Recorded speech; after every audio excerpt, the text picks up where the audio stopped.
So you probably wondered if the Sony a7 III is still good in 2023 or 2024 since it was released in 2018. What I can say from my experience is once mine will be unusable, I'll buy another one, and that for some important reasons which I'll tell you right away. I have this camera since 2019.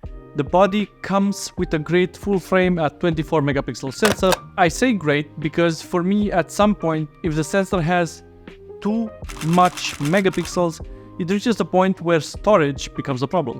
You buy a huge sensor, you spend a lot of money, and then next thing is you need to invest a lot in specific type of card which works only with that body, and then you quickly realize that the 128GB card is not enough, and then you need to start spending a lot on cards, and before you realize, you spend a lot of money. Imagine you're doing a time-lapse with a 24 megapixel sensor and one with 48 megapixel sensors. For the 48 megapixel sensor, you'll need a handful of cards. Battery-wise, on an original battery, you can shoot around 700 shots. Next thing, it has fantastic autofocus. This camera has eye autofocus for humans and animals, which you can set from the menu.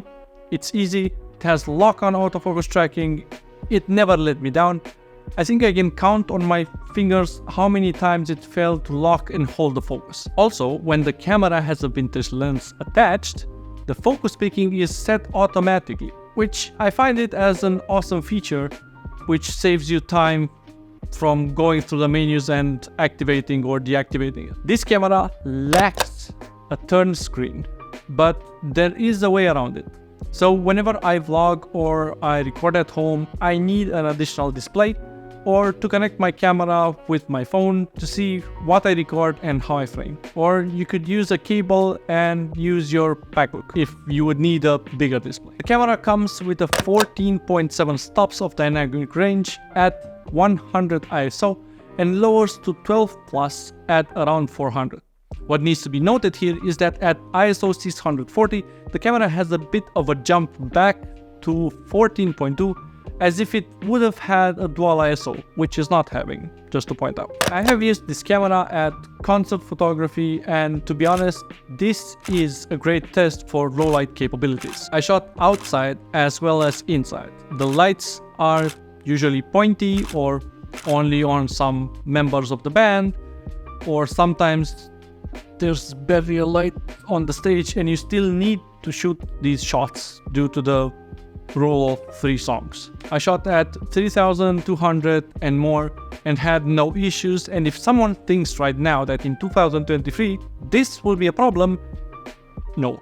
Let's be honest, we have noise reduction in Lightroom which makes things better instantly if it's related to grain. So 2-3 clicks and it's all done, you can forget about it. Don't forget the camera is weather sealed by experience. So for outside projects during the rain or snow, camera is still resisting. It's literally a beast. It's not advertised as a weather sealed unit, but I had mine in the rain shooting concerts and had absolutely no issues. It's literally advertised as dust and moisture resistant, but based on my experience, it's more than that. I'm not saying just put your camera into water, but keep it in mind. Stabilization is not the best. It's having an in-body 5-axis sensor image stabilization, but to be honest, for vlogging, it's not the camera that you should pick. I mean, if you hold the camera and walk, then you might have some shake. I used it so, and it wasn't the most stable one. But you always need to think, for what will you use it? I'm usually using mine inside on a tripod or static with a zoom lens and with slow movements. For photography, the stabilization is awesome. Next thing, video capabilities. Shoots at 4K at 24 frames per second. So if you have in mind to shoot at 4K with 120 frames per second, the a7 III can't do that unless you switch to 1080p. When shooting log, the base ISO for the camera is 800, and it's not having like the a7S III a dual ISO. The point here is you need light, a lot of light. The good part is you need light anyhow to make things look great. Another good thing is that light nowadays is not that expensive anymore. Budget-wise, the body can be found around 1,500 euros or $1,999, and for the value, you'll be having a beast of a camera. It's one of the cheapest full-frame cameras on the market right now. I've met people that are making a living from photography, and they said that once the shutter breaks for this camera, they'll just buy a new a7 III because the colors are great, and because for what they pay for it, they can deliver projects for double the investment, which business-wise, this is what you should be searching for. So is it worth? Totally yes.